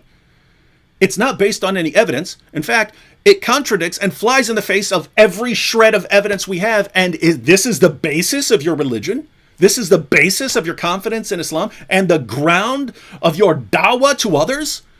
The basis of your confidence in Islam and of your dawah to other people is something that everyone who really studies this issue knows is a complete, utter, total lie. The foundation of your belief is a lie. What's that tell us? And the fact that you can't acknowledge it and you'll just say, well, I will destroy the career of anyone who disagrees with me and I will expose him and we will marginalize them. What does that tell us about the religion? It makes it sound like you're saying, I just want lies, more lies, never the truth. I can't stand the truth. I want to hide in the dark. Don't open a window. Don't open the curtains. I can't take it. This is your religion, dude? And you're telling all of us, you're telling the rest of the world what they need to do when this is how you live? All right, sorry I went on for so long, AP, but I didn't want to get my thoughts out there. It was a necessary rant. I feel like you had to let it out there. Yeah. All right. Should we check out another video clip? Well, what video clip? Is there another one? Yeah, because he has a couple of. I have some shorter clips from him because that was all the Yasser Qadhi stuff. But then he's going to complain about Jonathan Brown. He's going to complain about what hijab did on Twitter with us. So there's some good clips coming. We should do the Twitter one. That's interesting. Yeah. All right, so let's play the Jonathan Brown clip real quick, and then right after that with Twitter. So I'll just play this, AP. Then you can share any thoughts on that, and then we'll go on to the Twitter one. Yeah, for those who don't know who Jonathan Brown is, he's part of the Yaqeen Institute in America, which is I think the biggest Islamic knowledge institute in America, I guess. And although he is a fundamentalist Islamic scholar, he has some approaches that these fundamentalist Muslims are quite angry about, and they accuse him of kind of reforming and changing Islam to make it more approachable by us bad non-Muslims. Yeah, so go. Here we go. And you'd think that that's enough, but it's not. Like, there's so much more that can be said. I mean, there was the Mohammed Hijab podcast with Jonathan Brown. You know, it's been made so crystal clear. Jonathan Brown, another person who just out of his own mouth has told you exactly the misguidance that he spews clearly, propagating the idea that people have the right to insult the Prophet Muhammad sallallahu alaihi wasallam. And he's given a platform on Mohammed Hijab's podcast where Mohammed Hijab, he's trying to, get him to say the right thing, just like he did with Yasser Qadhi. But Jonathan Brown, just like Yasser Qadhi, keeps doubling down, letting you know, no, that's how he really feels. Any thoughts on that, AP? I say something here. I really want to be careful with the terms that I use here, with the words that I speak here. But Jonathan Brown is not somebody whom we critics of Islam and non-Muslims should be thankful too. He is not somebody who is changing Islam or reforming Islam or sugarcoating and making Islam better. He is somebody who has a strategy, who goes a different way to go to the same end goal, which is to impose Islam and to live in an Islamic world where Islam is, in the most brutally authoritarian way, imposed on the rest of us. The issue is that Jonathan Brown is a Muslim apologist, a Muslim scholar who wants to make Islam as sweet as possible and as innocent as possible to the public on our way to Islamic, domination and majority. He does still believe that we should in the future live in a state where people cannot insult Muhammad, where people cannot leave Islam and criticize Islam, where people cannot do all these things that Sajid also thinks people should not do. But he sugarcoats Islam on its way to get there just because he needs to, because he's in America and he sees that people don't like Islam because of how authoritarian and hateful and awful Islam is. He wants to make Islam sweeter, more accessible to the average American, to the average Western person. And that is what Sajid is angry about, because people like Sajid and Daniel Kikachu, for example, they want to be brutally honest about Islam. They want you to say what is truth about Islam. If Islam says we kill those who leave Islam, if Islam says those who insult Muhammad will be punished, then they want to say that. They want that to be spoken honestly and directly. They do not at all appreciate the approach that Jonathan Brown has, who tries to trick us all and lie to us all in order to eventually get to the same result. So that is actually what is going on here. What's going on here is not that these people have a different understanding of Islam. These people just have different methods and different approaches that Sajid is angry about. I do have one clip of Jonathan Brown that was one of my favorite clips of all time. He was speaking somewhere in the UK, and he was talking about Muhammad and so on. And this was back when Muslims had really bought into the myth that Aisha was much older. And so he's speaking, and then a Muslim apologist in the audience goes, one of the criticisms we get is, that Aisha was only 9 years old, but what do you think about the other sources which say she was older? And Jonathan Brown goes, what sources? And then he immediately just shot down some of the claims that are used. So I did like that. But we have had a bunch of people, Tatiana and Fred Sanford here, point out, why is this dude whispering? Right? I mean, he's in his room. It's like, is he trying not to disturb someone in the next room or something? Because he just talks like this the entire time. And I mean, come on. What's wrong with you, Muhammad Hijab? What's wrong? Gosh, come on, dude. What's happening here? I should start making videos like that. Man. We need to be careful. It's funny. All right, so that's the Jonathan Brown. And now we'll have talk a little bit more about hijab here and what happened on Twitter. And then there was also this, I don't know what happened. It was a couple of days on Twitter, posting ex-Muslims' wives and acting like a stand-up comedian and insulting them to the point where David Wood does some video where he's eating a page from the Mus'haf, from the Quran, and all types of craziness. I mean, it's like, how many times does somebody have to show you they lack hikmah with their da'wah? That is the question for all the Muslims here.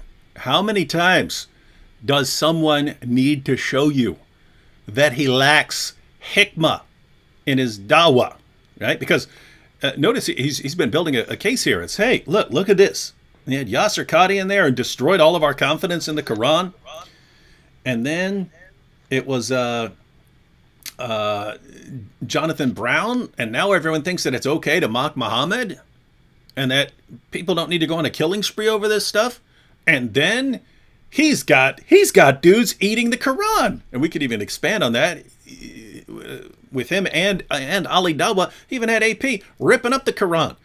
And then there was this frenzy of ripping up the Quran. Why did all that start? Guys, I would not have done that if hijab had not started blasting away at people's wives. I'd had Surah 6, verse 108 of the Quran in my pocket for a long time. I knew there would be a situation where this would arise, that if someone is hurling insults and abuse, you can actually put them in check by saying, okay, well, if you do this, then I'm going to do this to your book. I knew that.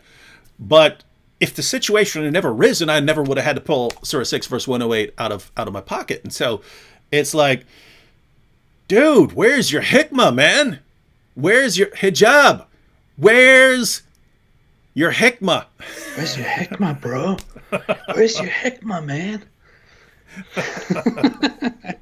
It is funny. I just wanted to say something. I forgot what was on my mind, but yeah, it feels kind of nice. Like I feel this sense of sympathy that this guy Sajid is seemingly reprimanding Muhammad Hijab because he went on social media to harass us and our wives, including me and my wife. He made sexual assault implications about my wife, dehumanized her, did many such things, and made excuses for those, and called all those who called him out on that weaklings and whatever it is. And Sajid is here and is like, and he's pointing out how that is crazy, and Muhammad Hijab should know better, and he should be advised better, and how often will he do these crazy things that damage Islam.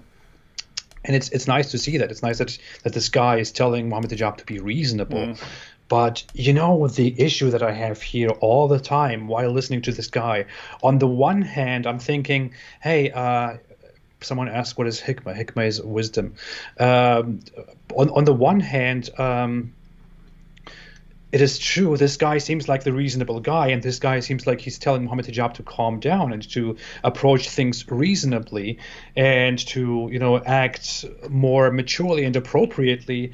But on the other hand, he's only doing that because he's sad that Muhammad Hijab is causing damage to Islam and to the Muslim community and to the Muslim to the Muslim Dawah movements. He's not he's not concerned for all the hearts that Muhammad Hijab breaks and for all the bad stuff that he does. No, don't mistake this issue. So don't build sympathy for this guy Sajid because he does that. This guy Sajid would be one of the first ones who would want me to be decapitated or executed under an Islamic State for what I am doing, and he would also want to punish David Wood, and he has made that quite clear before in how much he stands with Daniel Hikikiju and all that. So it's weird.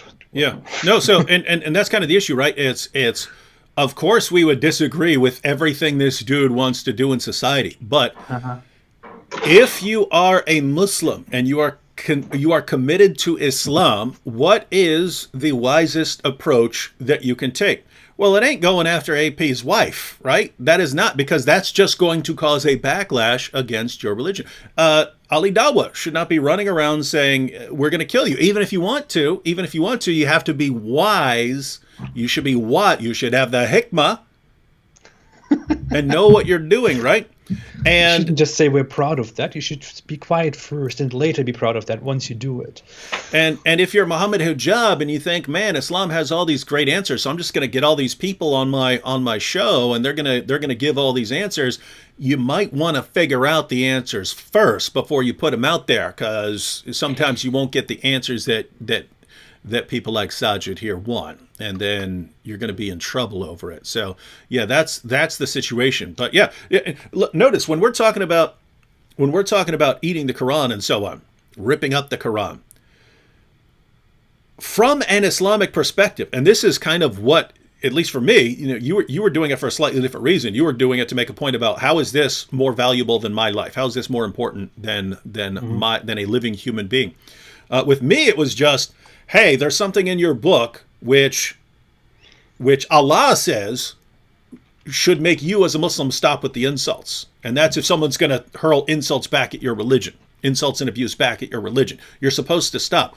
So for people like Sajid, they have that basic level of wisdom. And I think tons of Muslims are like this as well. They have that level of wisdom.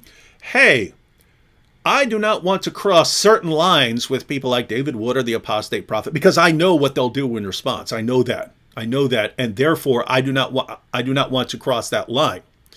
With hijab, is be strong, your wife, your wives want real men, right? He was actually saying that some of the wives of the ex-Muslims actually want to be raped by their captors and stuff like that. He was saying disgusting stuff like that, right? And you should you should have the basic level of wisdom that says, maybe I don't want to go down that road because someone might come back at me a bit harder. All right, or he came to our live chat on my channel, for example, and started talking about how peeing on you and stuff. Yeah, we should pee each other and have sexual activities. Wow. Oh, and by the way, that I don't know if anyone brought this up because I only kind of skimmed through some stuff and then I watched this video by Sajid as well. That's the main reason I don't think hijab should have done that interview with the transsexual Muslim. It's that hijab already clearly has some weird viewing preferences online and some weird fetishes. I mean, over and over again, we saw when he was sharing these comments, over and over we saw people would say, "I had to look that up. I had to look that up. Oh my goodness, how disgusting! But I had to look that up." Hijab seems to be familiar with all of this, and then in addition to him having, he's so with the wives of ex-Muslims, he's tossing out these veiled threats of rape and torture and bondage. Then he's tossing all of these golden showers comments at us. And then he has his interview and, oh, let me get a transsexual on here that I want to talk to. It's like, dude, let someone else handle that one because there are already some people who are suspicious about, your viewing habits and stuff, but something's going. Dude, get someone else to do that one. I have to point something out. I have recently seen this. I recently saw somebody post something. I'm not sure about this, but I feel like we might have some answers as to why Mohammed Hijab so freely talks about these very strange sexual things that he talks about online that he shouldn't be talking about. And I think one of the answers to that is someone shared a video in which they said this guy is the teacher, the mentor of Mohammed Hijab. And it is basically a video of some Islamic scholar / teacher at some Islamic institute in the UK, and that guy is supposedly, when you look at the comments, the teacher of Mohammed Hijab, and that guy basically talks to his own audience. To his own Muslim audience while teaching them about Islam, about very explicit sexual things.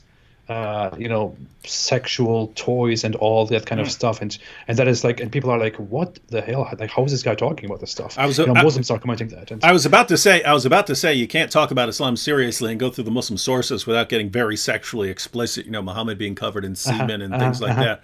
But no, he's getting much weirder, much more explicit, and talking about things that no Muslim ever talks about, no Muslim scholar ever talks about. So I saw that and I thought, okay, this explains something, But I wanted to look into that more. Gildan Diljet said, David, can I please sample your escalator comments for one of my dubstep songs? Yep, you can do whatever you want for your dubstep songs. All right, let's get down. I think we're getting down to. We do need to burn through these real quick, because we definitely don't want to go past the next hour. But yeah, so we'll just. I have 3 clips left, so we'll do these kind of rapid fire. Pull up 3 one. clips. Yeah, but these are kind of the advice at the end. But, okay. All right, let's check this out. I guess the straw that broke the camel's back was this last interview where Mohammed Hijab has somebody on from the LGBT community, somebody saying they're a Muslim, wearing hijab and makeup, and actually having a video of this individual. Why would you have a video of somebody like that, where you have your Muslim listeners, hundreds of thousands of them who subscribe to your channel, looking at this man who shaved his face, has on makeup? You're laughing and carrying on with them. I mean, I guess it finally drove some people to speak up and say, look, enough is enough. Okay, so I would agree with that. I would say, subhanAllah, enough is enough. It's very sad. Like, we need brothers who are giving proper da'wah Someone asked if this is Bob Ross's son. You even know who that is, AP? Bob Ross? I don't know. I'm too young. I He used to do these painting shows, and that's just a lovely tree there. But he'd whisper, that guy. he'd whisper throughout the thing. Yeah.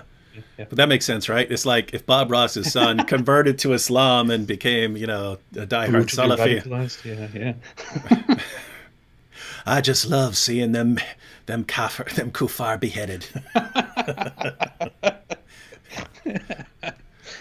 All right. Do we want to? We've already kind of talked about some of that. Do we want to get to these last couple clips here? All right. And even Muhammad Hijab himself has posted memes like showing that he himself knows, like, he does things that are just not wise. It's like spur of the moment types of things that have serious consequences. So I just urge all of us, like, if we suspect that we have a serious issue when it comes to having wisdom with our da'wah, we have a huge reach, we really need to hold each other accountable. I understand people, we have friendships behind the scenes and this and that, but when it comes to the deen of Allah subhanahu wa ta'ala, how many mistakes and slip-ups does it take until somebody finally gets called out about it? Well, I hope it takes a lot more. That's just my view. Let's go ahead and watch this last clip real quick, because he just gives his final bit of advice here to hijab.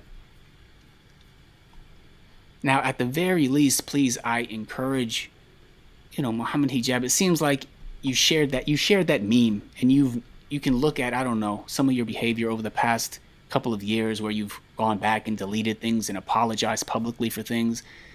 It's like, okay, maybe, ask some brothers who are trustworthy behind the scenes before you do things. I know some of these brothers, they wouldn't approve of you having Yasser Qadi on your channel. They wouldn't approve of you having Jonathan Brown. They wouldn't approve of you having this LGBT person on. They wouldn't approve of that behavior you had with David Wood and all the ex-Muslims and all that stuff that transpired. Akhi, please, for the love of Allah subhanahu wa ta'ala, for the sake of the ummah and all the fitna that gets caused through people like you and I who make these public videos, who have a following, like it really matters what we do.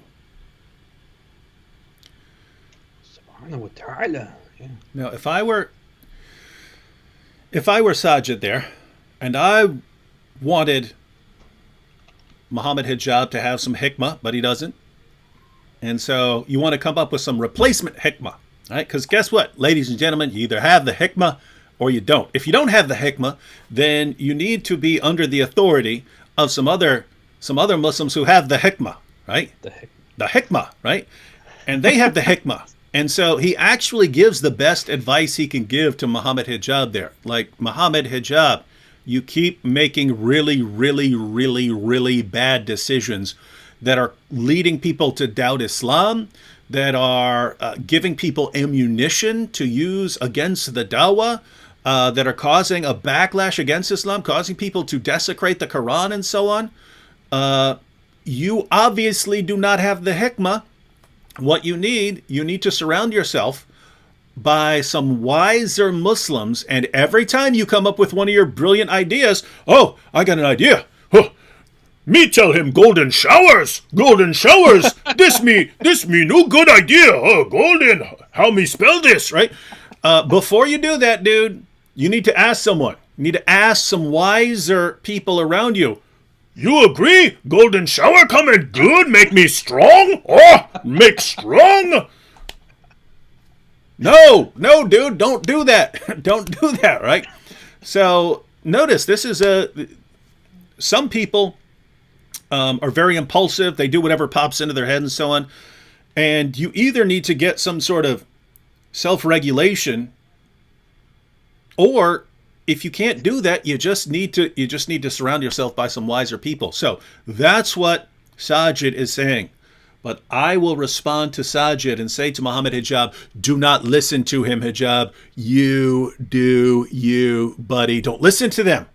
You're strong, dude. You're strong. They're all weak. They're all jealous of you. They're jealous of your popularity. So you keep doing what you're doing. Get get anyone you want on your podcast, on your show.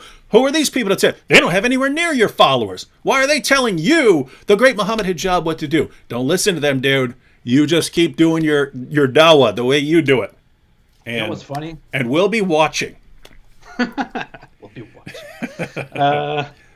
What is funny is that I think one of the first things that Muhammad Hijab was trying to point out in response to Sajid's video was that that he makes a public video which will probably get thousands of views because he mentioned Muhammad Hijab's name in the title, and he was directly trying to imply that Sajid was also doing this for publicity and for views. I can get it up here.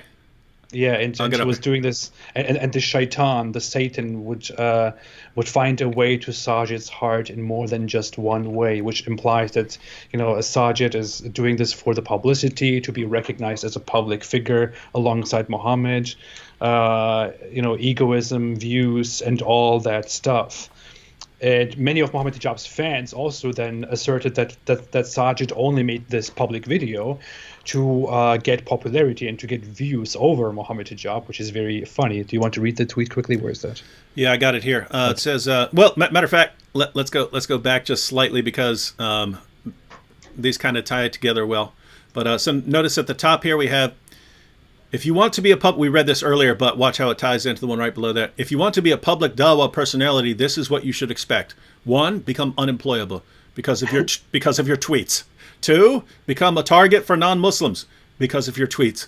3, become a target for many Muslims who don't agree with you because you keep destroying Islam.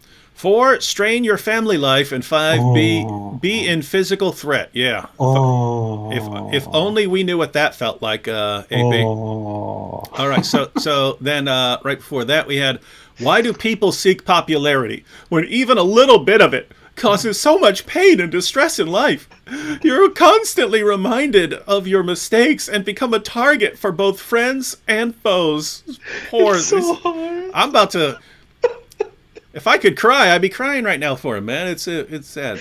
All right, and then we notice. And guys, this is why I talked about that sort of big boy beta complex, right? The big boy beta complex, the person who's always been big and strong, and therefore he's been treated like he's this really tough dude, even though psychologically he's not. Notice how quickly Hijab goes back and forth, right? Like, me strong, me crush you, me go for your wives. Oh, as soon as any criticism, it's so hard. It's like, will anyone protect me? I can't believe it. People are criticizing me. All right. So Muhammad Hijab here said, right there in the middle, brother, if you feel you have advice to give me. Sorry, go ahead.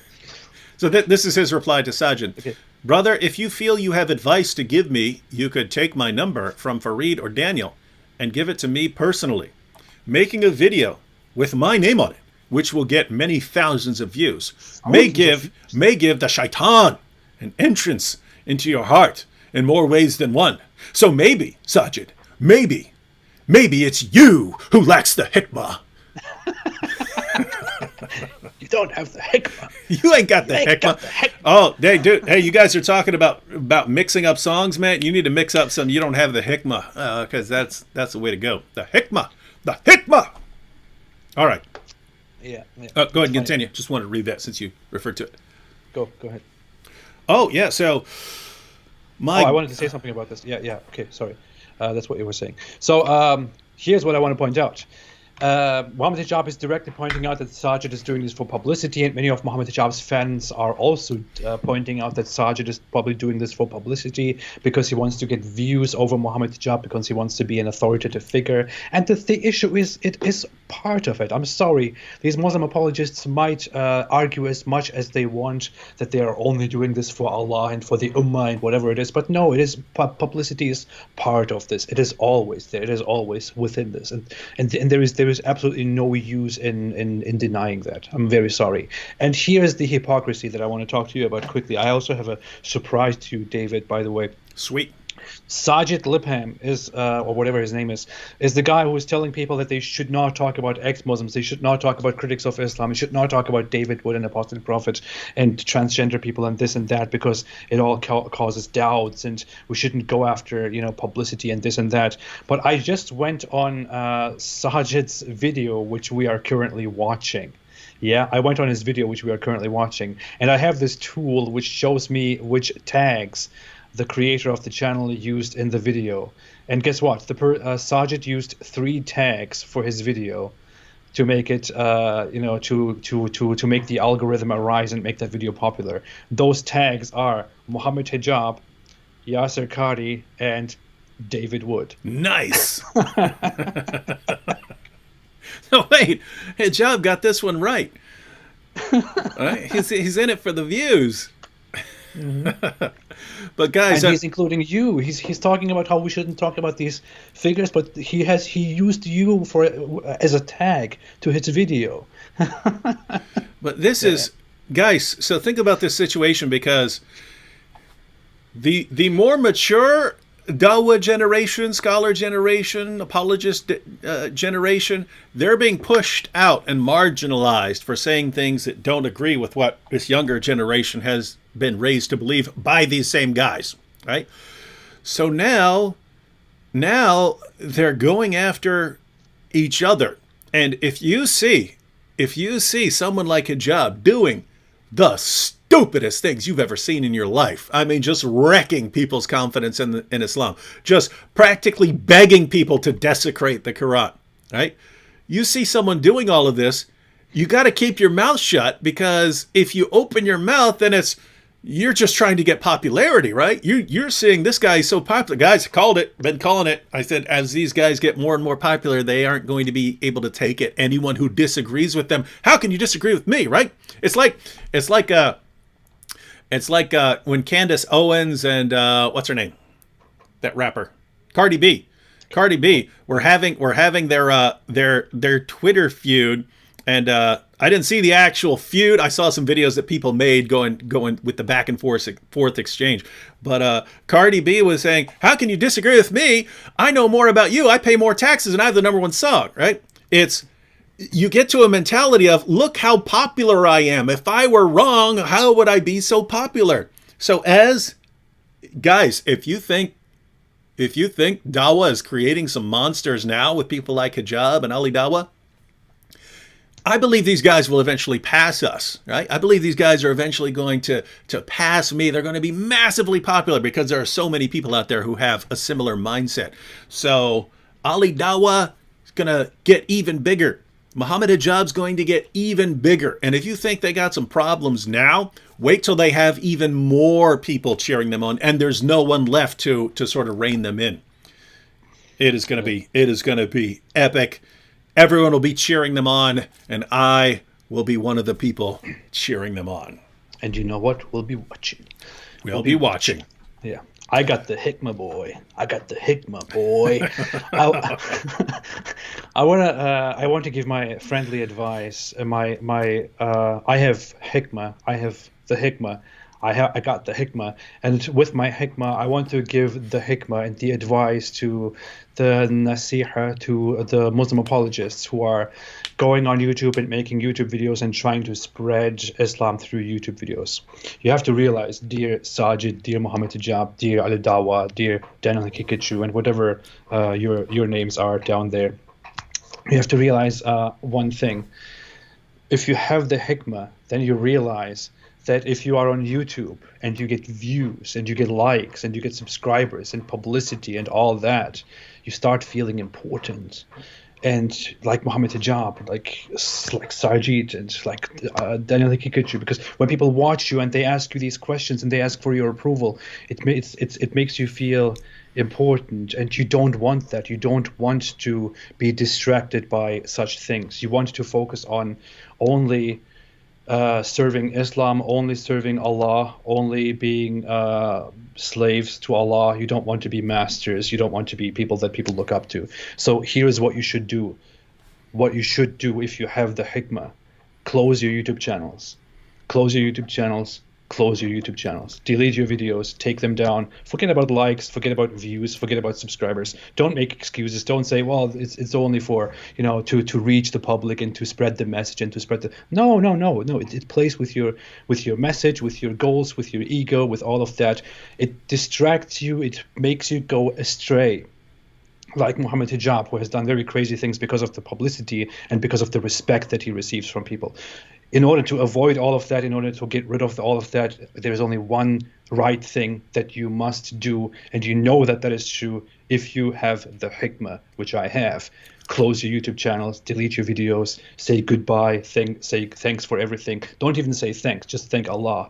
Don't say thanks to the people, because that will also give you some form of arrogance. Close your YouTube channels, go away, hide, and be done with this. Be done with this. Be done with this. Get the hikmah. This is all I have to say. All right. Now, Mohammed Hijab and Ali Dawah, ignore everything you just heard. If you just think about it from an Islamic perspective. If you have no hikmah and you're born without hikmah and you can't do anything to get the hikmah, then it's because Allah doesn't want you to have the hikmah. He just wants you to go out and smash and threaten everyone, and that's what he wants, right? So don't listen to AP. Don't listen to Sajid. You do you. You be the hijab with no hikmah. Go out. Just keep doing it. Just keep steamrolling everyone. And always remember, anyone who tells you otherwise, anyone who tells you hijab, that is the stupidest thing anyone has ever done in the history of Islamic apologetics. Just understand, man, that person's jealous of you because you're so great, because you're strong. You're strong. Decide where the hikmah lies. Decide where the hikmah is, bros. Yeah. Who needs hikmah? Yeah. Who needs hikmah, dude? Who needs hikmah when you've got hits? Who needs hikmah when you've got subscribers, huh? Who needs hikmah when you have so many people cheering for you, huh? Hikmah. Overrated, dude. Overrated. Don't listen to any of these dudes. All right. So if you weren't given hikmah, it means you were born that way. You were born without hikmah. You should. Yeah. No hikmah for you. Not now. Not ever. Live with it. And keep doing what you're doing. All right, thanks to AP for joining me now. Just want to remind everyone the link to AP's channel's in the description box if you're not subscribed. Also, he just had another little kid, and so his Patreon link is in the description box as well. The biggest burst of of patrons AP and I have ever gotten were both from Mohammed Hijab. Thank you so much, Mohammed Hijab. Thank you so much for this brilliant move. That's why we love your lack of hikmah, dude. We love your lack of hikmah. But also, everyone, so yeah, AP is going to have some new costs in life. So if you want to sign up, link to his Patreon is in the description box as well. All right, thanks everyone for joining us, and catch you all next time. And stay away from Islam. Have the hikmah. Get the hikmah. Stay away from Islam.